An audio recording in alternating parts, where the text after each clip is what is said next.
But the more that you can by embodying and expressing the highest version of your chart and remaining in full authenticity with that, you can almost like inspire that in them too, because they're going to want to match you in that sense.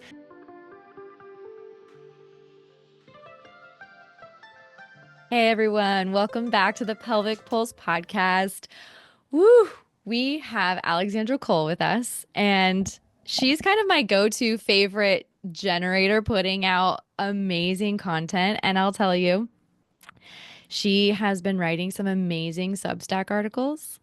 And this one that she wrote not too long ago really caught my attention. And it was about this manifesting generator who had questions about her relationship. And Alexander, you broke down certain aspects of her chart that were just really, really interesting that I'd never heard in those phrases before, and just were very specific to the person. And of course, relationships, sex, all the things are so individual to that one person. So it's really cool to see some of those specifics. One being a sacral wound, which I feel like I was telling you off record is kind of like not self is what my Mm-hmm. understanding was, but I had just never heard it in that phrase before. And like we talk about all the time on this podcast, um, core wounds, mother wounds, father wounds, any all that kind of stuff, childhood wounds. But I thought it was very, very interesting to hear about it from the center sense. And yeah, I'm just Yeah. really It's excited to talk funny about it. because it's, I was hesitant to do a post like the one that I did, where I basically answered one specific woman's kind of questions in a very personal way. That's obviously what I do every day during one-on-one sessions, but I wondered whether it would kind of be relevant to anyone else. But even people who had completely different designs reached out and thanked me because, they recognize one part of their partner's design or of their child's design. And so I feel like even though it seems very individual, so many of the themes are super universal. I learned, and so I definitely want to do this more often, because what's missing to me in the human design space, and why I create the content that I do, is really this like practical, the examples of how these insights can actually be applied in super practical, transformative ways, like not just getting stuck in the theory. And, it's beautiful to think about these things. But, at the end of the day, I think for human design to really do its magic, it needs to be brought into your everyday, into the way that you work, the way that you love, the way that you parent. And that's what I am constantly trying to find new ways to do. So I'm excited that it resonated with you. I mean, this resonates hard because I love, for example, taking my clients' charts and looking at where they do have definition. I mean, obviously, I'm not a reader and I'm still studying a lot. Um, but I I do mean, feel you're like close. You're it's getting close. Let's be real. it's so good to know, even just their profile. I find that fascinating, especially, my gals that are in their 30s to 40s and they're 6'2s, for example. I'm like, oh, you are in your on the roof stage, you're healing. This is perfect. Like where you are is perfect. And it's Yeah. so good when, I mean, if they have a partner, I mean, I haven't gotten a partner's chart in a long time, but I look at my partner's chart all the time Mm-hmm. and how we're connected. And I just find even that overlay of relationships between like me and my clients and me and my partner, me and my other relationships so fascinating.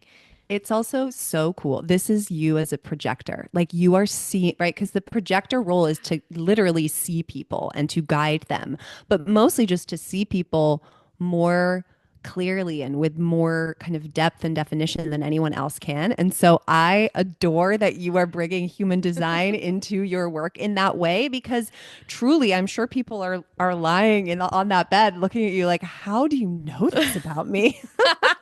And so you're using it in the way that it was intended, to like see people in a whole different dimension. Yeah, absolutely. And I forget where I heard this, but for myself personally and with my partner's chart, our relationship, when we have a composite chart and we're overlaid over each other, in case you didn't know what that was, the center that we don't have defined together is our sacral center. Oh, that is so cool. I mean, I want to hear your insight on it, but what I had heard was that like that's the place where, okay, of course, if it's open, you could have some conditioning, but also this is your experiment. This is where you get to explore and like you're saying, really apply some of this stuff and play. Hmm. This is where like neither of you are coming in with more of a fixed, predetermined experience or way of embodying it. And so if both of you, and I think this is where, so basically what you're talking about is what we call connection themes. And the connection theme is determined by the number of centers when your two charts are overlaid on top of each other, the number of centers that are colored in or defined. So you're either going to have 9 and 0 or 9 and 0 connection theme, which means they're all defined and 0 or undefined. Or you're going to have 8 and 1 like you, or 7 and 2, or 6 and 3. And with 8 and 1, this is actually like I think the shorthand for it is 8 and 1 have some fun, Hmm. because there is a lot of just general kind of alignment and the ability to find comfort and support and recognition in one another, because you have so many of the centers that are defined. So it feels like you are very self-contained as a unit. And yet there is this one area where you do get to play and experiment, but it's like a focused area. So both of you can be, on the same page in that sense. Whereas the more undefined centers you get in that combination chart, let's say you're 6 and 3, so you have six defined, six areas that are the more fixed, and then three open. Then it becomes more important for those people to spend more time experimenting outside of the relationship in order to feel fulfilled. Like there's Mm. more potential playgrounds, and it's not guaranteed that each person is in the same playground at the same time. You know what I mean? So Hmm. there's more opportunities unless you really embrace that and give each other a ton of freedom and space. There's more opportunities to kind of lose each other along the way. Whereas with the 8-1, they say have some fun because there's like enough of a foundation, and then there's this like one area you get to explore and experiment. But I Mm. love that for you guys, it's the sacral center. That's really cool. I mean, I want to touch back on that, but I'm just curious if you wanted to, do you remember all the shorthands for his little Roz rhymes on the connection themes, or do we want to go over some of the We can. I can connection do a quick channels? one. So the 9 and 0 is really, they say nowhere to go. Okay.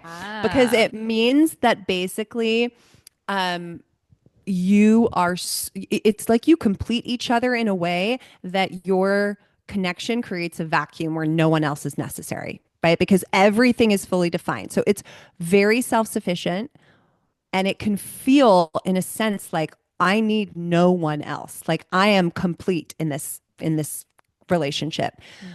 But it can also be a little bit suffocating, as you can imagine, because there is no space to go outside, or there's, really no desire or need to. Yeah. And there's potential for some codependency. So it can be incredible, but you need to watch out for those two things. Then you get the 8 and 1, which is have some fun. Then there's 7 and 2. I think the shorthand for this is has work to do.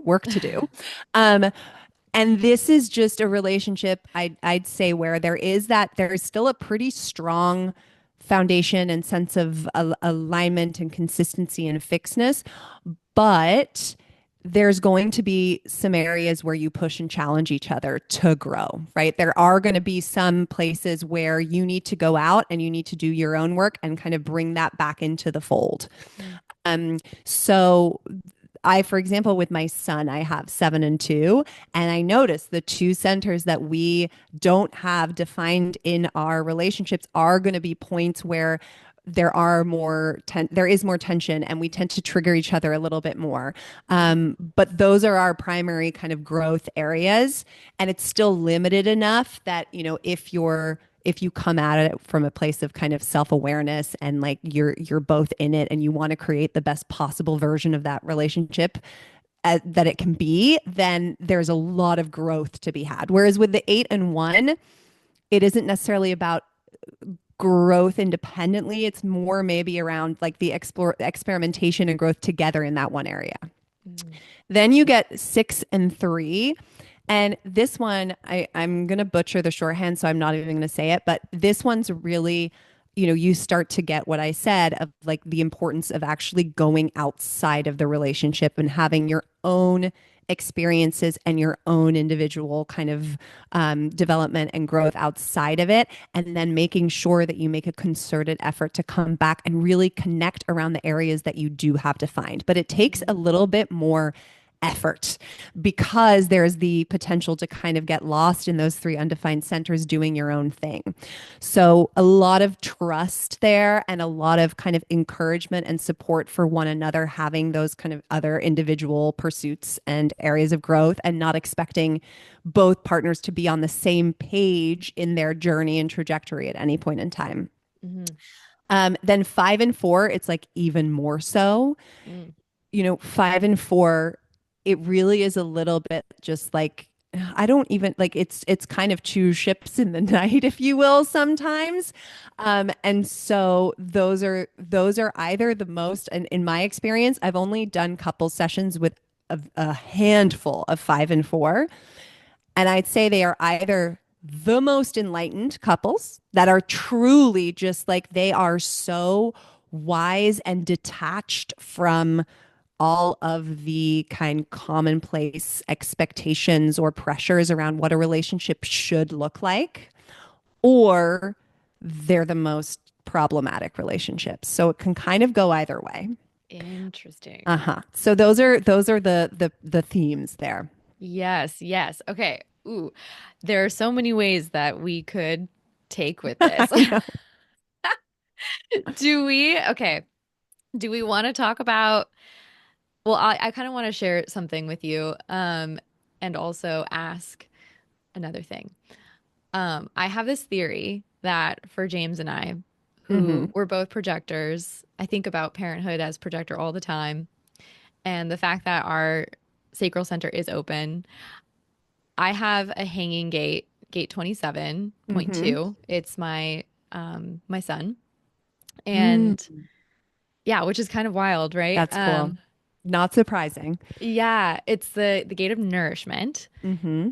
And I have a theory that when we have children, that child is going to have a sacral center defined.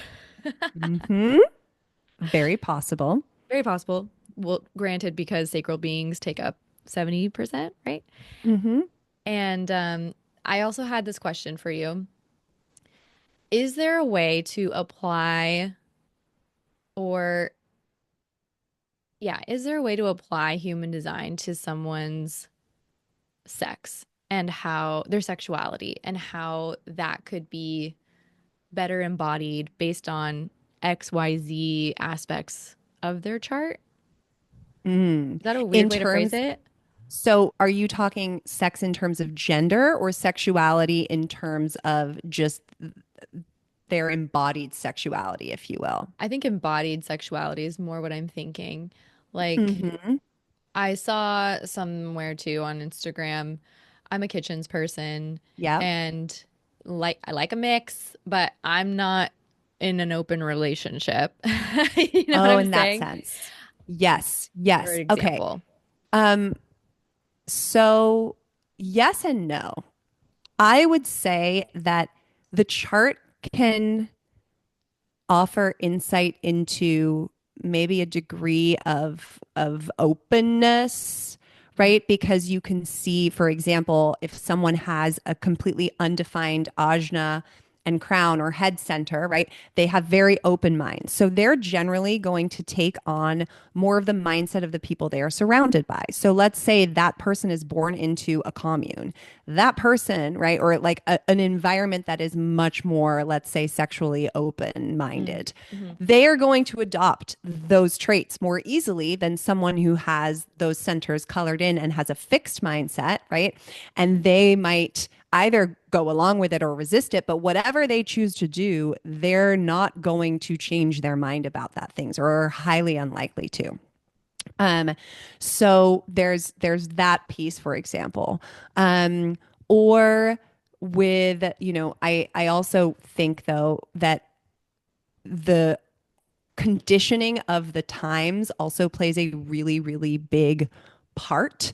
So you can just see like a manifester, for example, who was born in the 1950s is going to have a particular version of that manifestor core wound, right? That is more informed by the societal pressures and conditioning that were present in the 1950s versus a manifester now. And so I think that that's also going to play a really big part when it comes to like how you show up sexually. Um, so environment to me would be kind of the biggest determinant rather, and then in combination with the chart and kind of what they are prone to or open to based on their design, if that. Mm. No, that makes a lot of sense. And I'm glad you mentioned it because, like, conditioning from religion or just more strict upbringings is something we talk a lot about here because that's something I experienced. Mm-hmm. Um, and go ahead.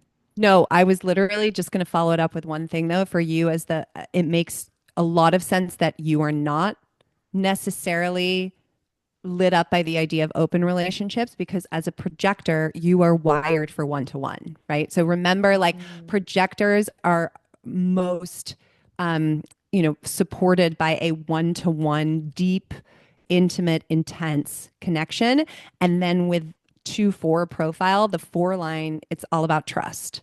So those are things that to me would suggest that despite having kitchens, like you are much more likely to be quite like experimental with that one person, right? Rather than, outside of the relationship. Totally. I always forget about that. And it's really nice seeing some of these examples that you're putting out there, I'll say, with specifics to like, do they have an open or defined sacral center? Do they have this channel? Oh, they do have that channel. Oh, they have Mm-hmm. this environment, but this is their energy type. It's kind of like all these pieces of a person can feel so like they butt up against each other or they Yep. negate each other.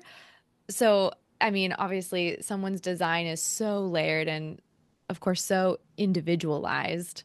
Um, but I feel like that's what makes us all fun. Yes, that's what makes every person like a puzzle. And I love it so much. But sorry, I interrupted you earlier as you were talking about kind of the conditioning pressures. No, that's totally okay. I'm just really glad that you mentioned it because it's like, yeah, how could the environment and the upbringing that you had, the sign of the times, whatever it was, like not impact you unless you were, I don't know, super aware, like you're saying, some of these couples have been, and they're detached from it all, but still honor their relationship, or however that may go. So, um, I feel like yeah, that was a not a loaded question, but it was definitely like, oh yeah, I was kind of narrowing down a little bit too hard almost. Hmm. Yeah. Well, but I think that's also the magic. Like, this is why when people ask me with twins, right? They're like, okay, or for example, my husband has a close friend who was born on exactly the same day in exactly the same town within an hour of him. And so people are always like, well, but they would have the same exact chart. Like, how are they the same person?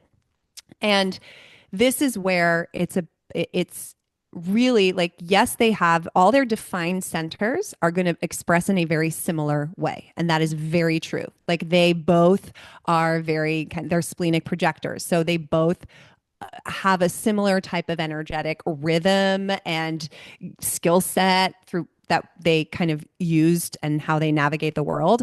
But all of their undefined centers, that's where they can differ dramatically because that's where the environment, the parents that you have, the schools that you go to, the experiences that go through, especially as a young kid, shape you. And so they are in some ways very similar, but they're also very different, especially driven by those undefined centers, because that's where the environmental conditioning kind of determines how you express yourself and the rest of your chart too.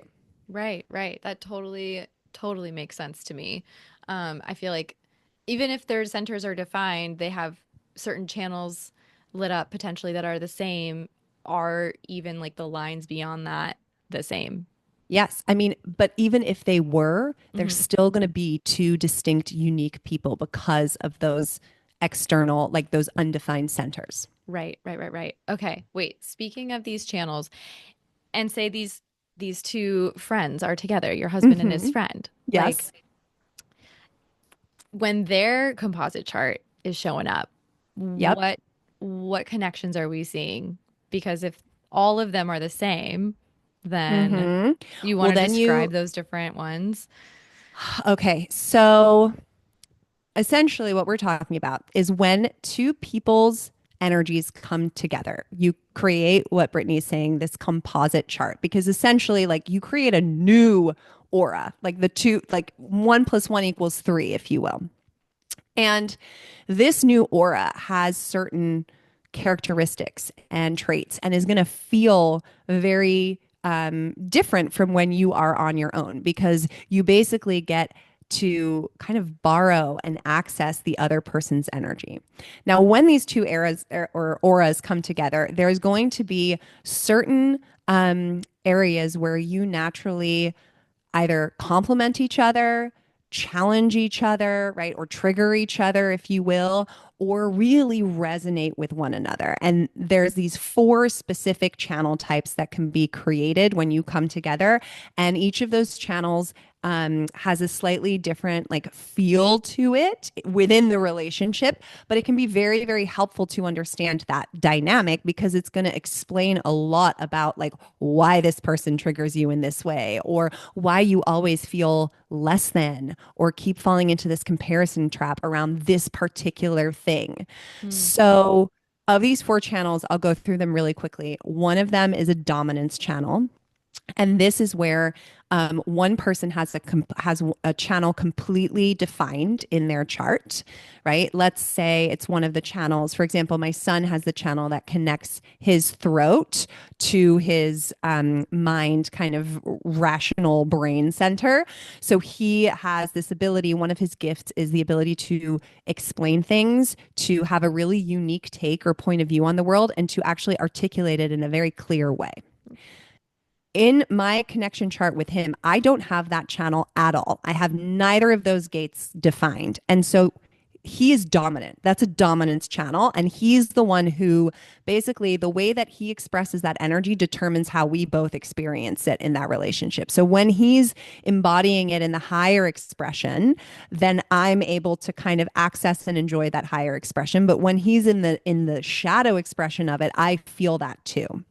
And it's really helpful to understand that this is a dominance channel for us because when I'm with him, I'm able to explain things in a way that I'm not able to do by myself. Like I suddenly have this like very direct and clear way of articulating pretty complex concepts that I don't feel like I normally have access to. And also at the same time, I feel a ton of pressure to speak clearly when I'm around him because I'm picking up on that like gift that he has and it's kind of like dominating me, right? So it's Mm-hmm. helpful to know like, okay, I'll sometimes feel it when I'm with him, but I shouldn't get too reliant on it or too upset if then can't explain it in the same way to another child or an adult. So that's the dominance channel. Then there is the compromise channel, which is where one person has that entire thing defined. Let's use the same example with me and my son. Like one person has the entire channel defined, and the other person, let's say me, I only have one of the gates. And this is almost harder than the dominant one Mhm. because in this case, I feel a little bit of it. I have a little bit of it, but I don't have the whole thing. So I'm going to constantly be comparing myself and feeling less than because I don't have the ability for it to really follow all the way through. So I have the ability to have the unique opinion and point of view, but I can't articulate it. Or I have the ability to articulate things very clearly, but I don't have the unique point of view. So Mm. with the compromise channel, there's a ton of kind of pressure to compromise. And there's also oftentimes a lot of that sense of like lack and not enoughness that can cause some tension within the relationship. Mm. Then you get companionship channels, and this is where both people have the entire channel. And usually, this is where people find a lot of kind of comfort and resonance because they recognize the gift in one another and they really appreciate it because it's familiar to them. But each person gets to express and embody it in their own way. And you're able to kind of celebrate each other for that. There's no competition like there is in the compromise channel because everyone's kind of got that connection and can define it for themselves, if you will. There's no one influencing the other. It's just this sense of resonance and recognition. And then there's the last one, which is the electromagnetic channel, which is where you each have half of the channel. So person A has, one of the gates and person B has the other gate. And so in this case, there is this like magnetic attraction where you recognize, oh my goodness, when I'm with them, something clicks and we create something even more magical. It's like this enhancement of this gift. And it usually does really create this like, yeah, this pull towards one another because you realize like, oh my gosh, when they're around, I feel like I have access to all these gifts and these internal ways of communicating and understanding things that I don't have by myself. And so it can be really, really powerful. However, it also potentially, if one of the partners is expressing the lower vibration of that particular gift, it will really affect the other person significantly and oftentimes pull them down into the lower vibration of their gift in that channel. Mm. So it can be incredible, but it can also be quite destructive if one of the partners is kind of in that like shadow side of their gate. Hmm. So these are just examples of all the different dynamics that may be at play in any given relationship because you're going to have different channels, different connection channels with different people.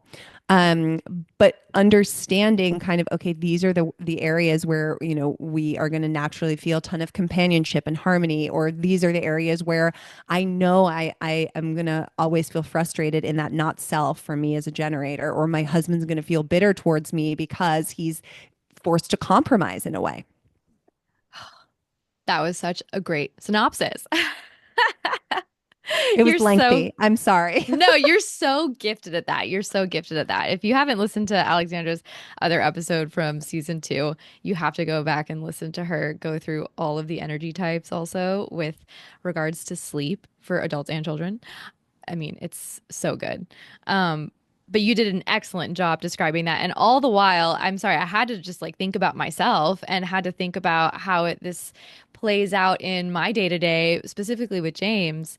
And it's been really, really fascinating. I think I have a channel fully defined. He has part of that defined. So there is compromise. And I believe it's a leadership channel. I think it's the alpha. It's Oh, okay. Like 45 seven. 21, or is it the It's 731? 731. 731. Mm-hmm. And yeah, we've talked about that. And there seems to be, especially too with gender dynamics, I guess, Yeah. with me being the female, him being the male, yet I have the fully defined channel. He only has half. We've talked about it openly out of awareness, even though that is an unconscious channel for me. Mm-hmm. Like, bro, you should give me Which one this. does he have out of curiosity? Ooh, that's a good question. I could pull it up. I didn't pull up his chart before. No, don't worry, because I think that also for sure the gender piece plays into it. And Mm-hmm. again, conditioning, because if let's say he has the 7, but he doesn't have the 31. Okay, I lied. Okay. I just have that channel. We, Mm-hmm. so I have the channel of the prodigal as well, 1333, also Yep. connecting G to throat. He Mm-hmm. has channel 33. Okay. Okay. Cool. Yes. So, I mean, similarly though, but maybe less, I think the gender dynamics would still play a role in the dominance channel too because of the leadership piece. Mm-hmm. So that's one where you naturally and unconsciously do this, right? Like you recognize where people need to be in order for them to thrive, and you are very good at like guiding people in that sense. We often call it also the channel of the army leader. And when he's around you, he gets to kind of pick up on that, but it's not something that comes naturally to him. But he might be triggered by it because he feels, as the male, I should be the one filling that role in our relationship. But he's not, because you're dominating. And so he still is going to feel, I think, the like less than lack, maybe more there than you might have if the roles were reversed, just because of that like gender pressure.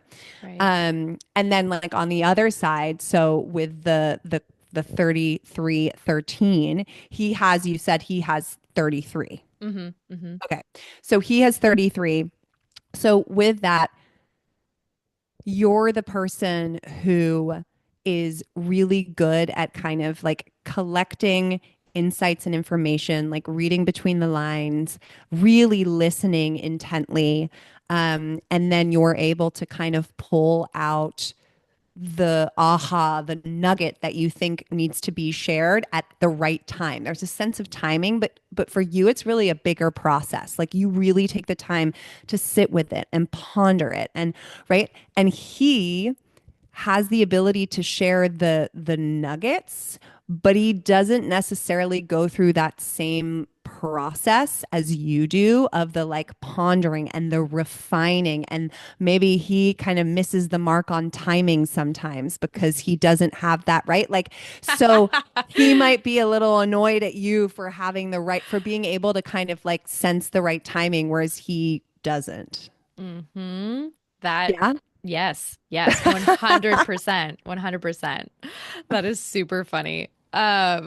I don't want to get too specific with that particular part of the dynamic because it involves family, but um, yeah, okay, so what I was also thinking about was our electromagnetic channels. And Mm-hmm. tell me if I'm wrong.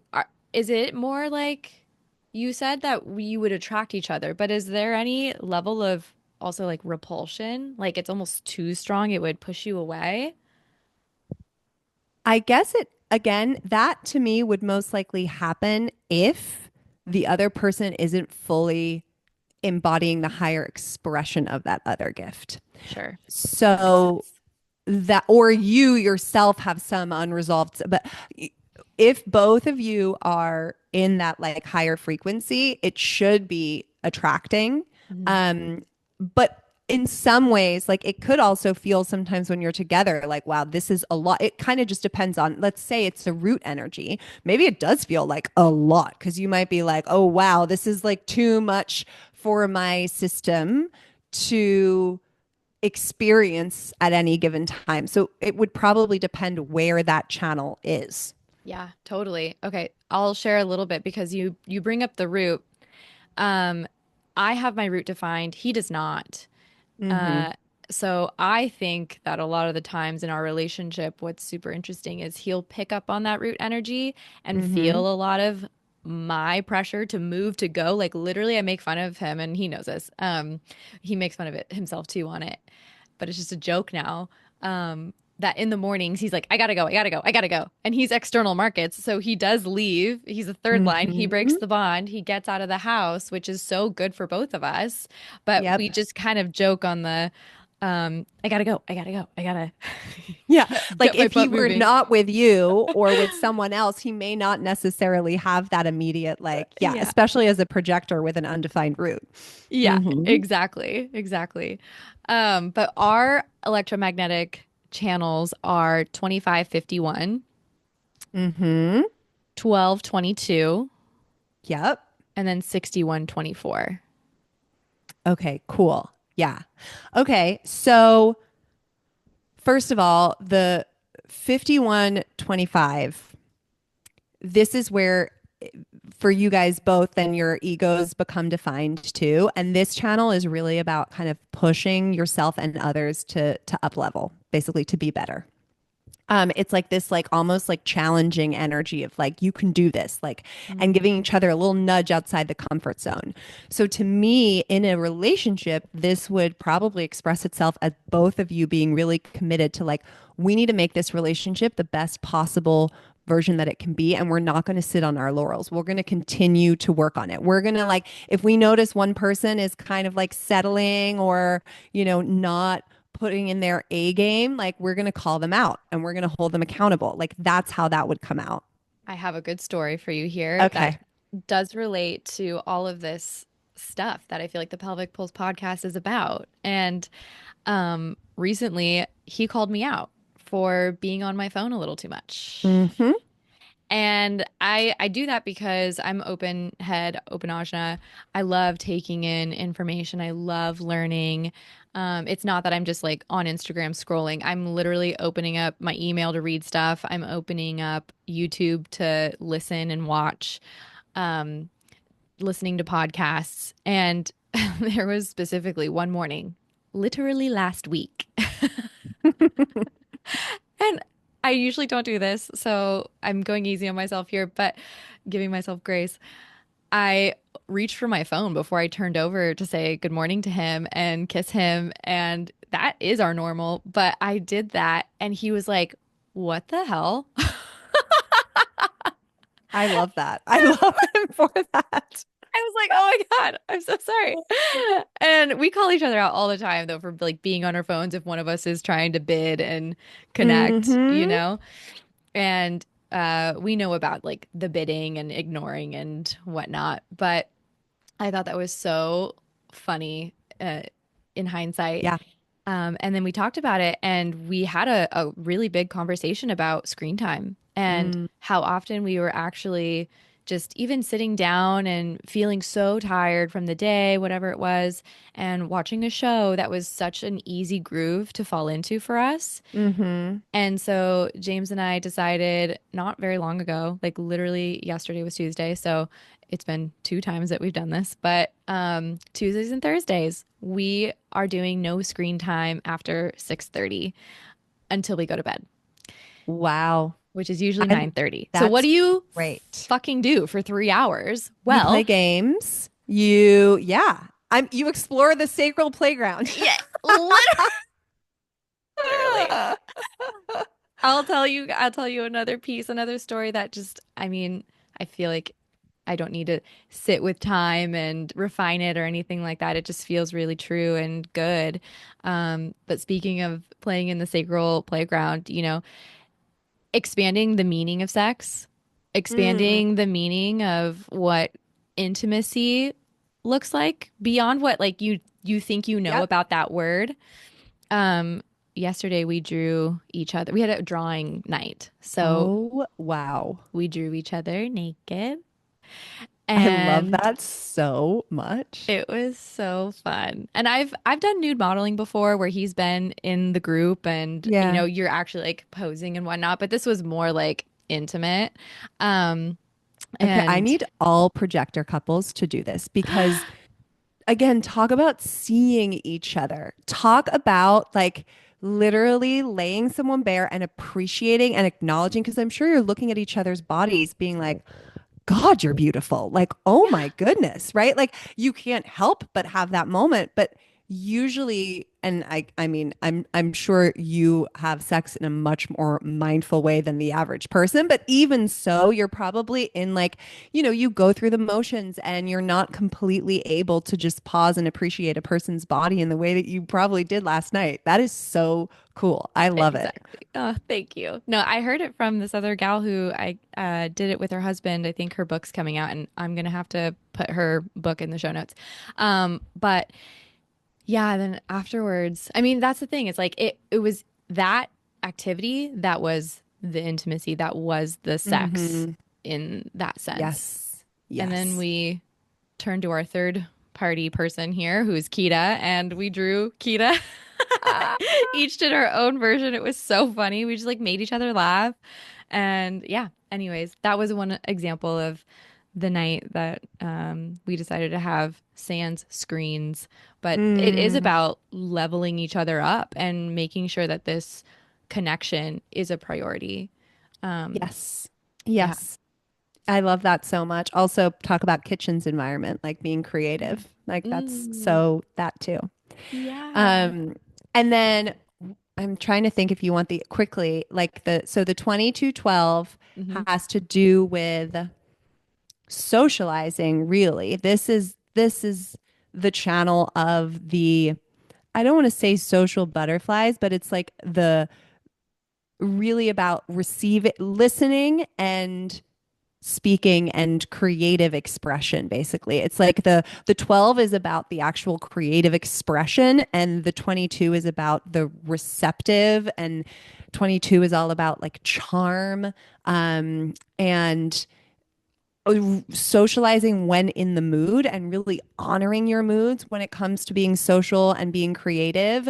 And so I think for you both, that's probably something where you might actually be most sensitive to the whether the other person is in the shadow or in the right. This is a great example. Like if you guys are going to a party and one of you is not feeling it, but is feeling pressured or forced to push past that, Hmm. then the other person is going to feel that. They're going to be like, it's going to be extra draining maybe for them to have to go, or they're going to feel maybe some extra resentment around your partner or the party itself or other people that are there. So for this one, it's really, really important for both of you to individually honor, am I actually in the mood or not? Because if one of you is not in the mood and compromising on that, the other person is going to pay the price just as much so. Hmm. Another quick example. We go to pottery every Mm-hmm. Monday. It's how we met. So we continue to do that. And it's usually a really fun date night out of the house, but Yep. it's also just, our creative thing. And I'm the 22. So Mm-hmm. the last two Mondays, I've actually not gone to pottery. Um, Mm-hmm. and I've used my creative energy for something else that I I was love that. more in the groove for. And luckily, James isn't bitter about me doing that. And but I have been to pottery before with him where he takes a little longer to clean up. He does bigger pieces, throws a lot more clay. So there's just a lot more. Mm-hmm. And I'm Mm-hmm. there like kind of tidy, efficient, and just get six pieces out like bam, and I'm done. And I'm just sitting there waiting for him, and I'm kind of annoyed, a little bitter, um, with Yeah. his process. But when we are on that same kind of not shadow, but like really, um, When you're both feeling it, when you're both yeah, authentically in that like place, that then it's magic. But it's really important for him to respect you bowing out and you to respect whatever way he wants to express himself, whether it's like in a big way or in a small way. totally, totally. It's a good practice Mm-hmm. right there. Mm-hmm. Yeah. I Yeah. love it. We have that one more channel, I guess, if you wanted to Oh close yeah. that loop. That was it the 6124? Hmm. I'm Okay. 61, he's 24. Okay. So this one is really about making sense of mystery and specifically like the unknowable, like knowing the unknowable Mm. and pondering the unknowable, basically. And so I imagine that when you guys are together, there's a lot of kind of just discussion driven by this like curiosity about the unknown. Like, why would this be that way? And what? And it's really in the positive expression of this, it's relishing that mystery without and like contemplating it without necessarily feeling like you have to have the answer, right? It's the act of contemplation that is the most kind of fulfilling and satisfying thing. Mm. Um, Separately, when you're separate from one another, if you have the 24, you might sometimes find yourself over pondering and like not being able to enjoy the process because you're putting pressure on yourself to make it make sense or have there be some type of outcome. Hmm. And he might get stuck in more of the like ethereal question without the actual thought exercise of like discussing it. He kind of just gets thought in like stuck almost in the like the question piece. And so together you're able to turn it into something like, you can spend all night talking about this thing that is like really enjoyable, but then separate, you might find that you sometimes get stuck in a way in your own different ways. Oh, yeah, totally. And just, I guess, depending on what that topic is that we're discussing, I mean, I feel like the future is kind of just one of those big ones. Hmm. Yeah, the unknowable. Totally. Future is the ultimate. Yes. Uh-huh. Yeah. Yeah, we Yeah. can get trapped on our own for sure. I see it. I already see that. And then But when we're then when you together, come together, you balance each that perspective out. Like he pulls you towards like accepting the unknown and you pull him into like a contemplation exercise. That is fun. mm-hmm, mm-hmm. That's, yeah, really, really cool. And I feel like there'd be another element to add when it came to perspective or view. Um, I think, wanting view, and he's Mm, survival. yeah. So Wow. we don't Okay. even Yeah. have to go down that rabbit No, hole. there's like but these are all really cool examples where you can both honor your own individual design and appreciate what happens when you come together and the import like I always say this like the best thing you can do for your relationship is make sure that you are embodying the highest expression of your own chart because you can only control yourself and that's literally the greatest gift you can give the other person. So it's helpful to understand your partner's chart, but no part of you should feel like you can force them into embodying it in a certain way, right? Like that's not what this is about. But the more that you can by embodying and expressing the highest version of your chart and remaining in full authenticity with that, you can almost like inspire that in them too, because they're going to want to match you in that sense. And you can also, if you do have their chart, you can show them that the potential that they have. You can choose to like see them in that highest expression and treat them as such, and like lo and behold they are much more likely to get there when you do that than if you're constantly fixating on like all the things they're not or what they're doing wrong or how they're not, in that like more gift side of a gate or a channel or whatever it might be. That's so true. I love that message. There he is now, just sending me a text. It's on Do Not Disturb. I don't know Get what's off your happening. phone. Yeah. Yeah. Seriously. Oh, but yeah, it's such a good reminder. And I feel like as someone who I have an ex's chart, and I don't even know I know he's kind of typically ish the same as James, also projector. Mm. Um, but even not knowing about him or even taking him out of the equation, taking James out of the equation, the way I showed up in those past relationships was so much more chameleon like and not self like Mm. that it's like, of course, those relationships didn't survive. They Yep. imploded because I wasn't being the highest version of myself and I didn't Yeah. really know myself. And over the past, we've been together for 4 years plus, and but even a little bit before that, I feel like I was doing all of this learning, and human design came into my life about 8 years ago now. But Mm. it's taken me so much time to decondition, It's of a course. 7-year deconditioning journey, so you're right Yeah. on track. Yep. Yep.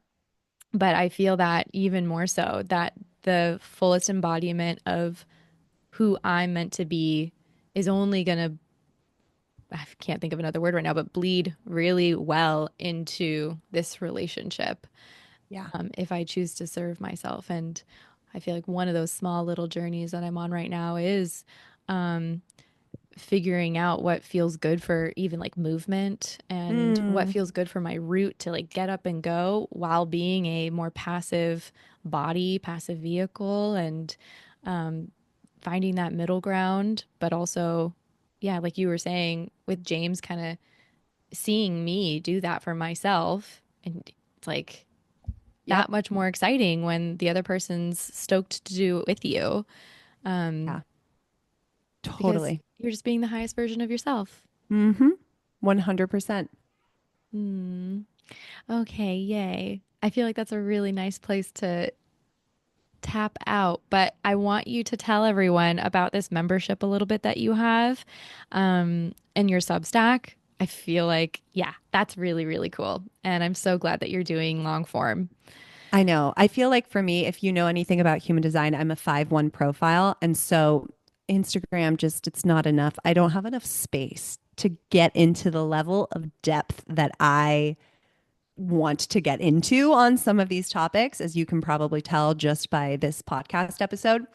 So the membership actually now is on Substack. So basically, it's just like the equivalent of being a paying subscriber. You are a member of the Live Your Design kind of membership and Substack.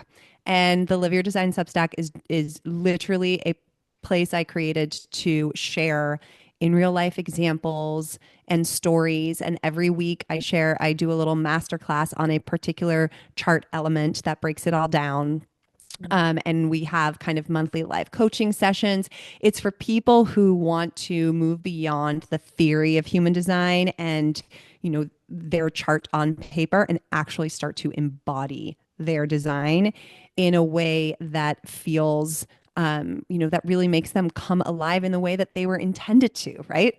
Which is Mhm. what we all want at the end of the day. But sometimes it's really difficult to move beyond the like, okay, I get what this channel means in theory, but what does it look like in the way that I work or the way that I parent or the way that I relate to other people. So that's kind of what I created the Substack and the membership for.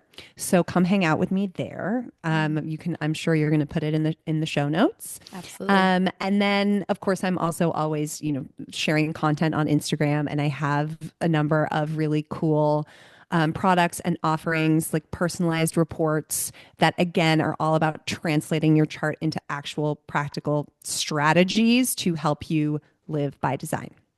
Which I think is the hardest piece. And really, what I feel like you are doing, you're such a great translator for how you can apply this. Mm, You know, thank you.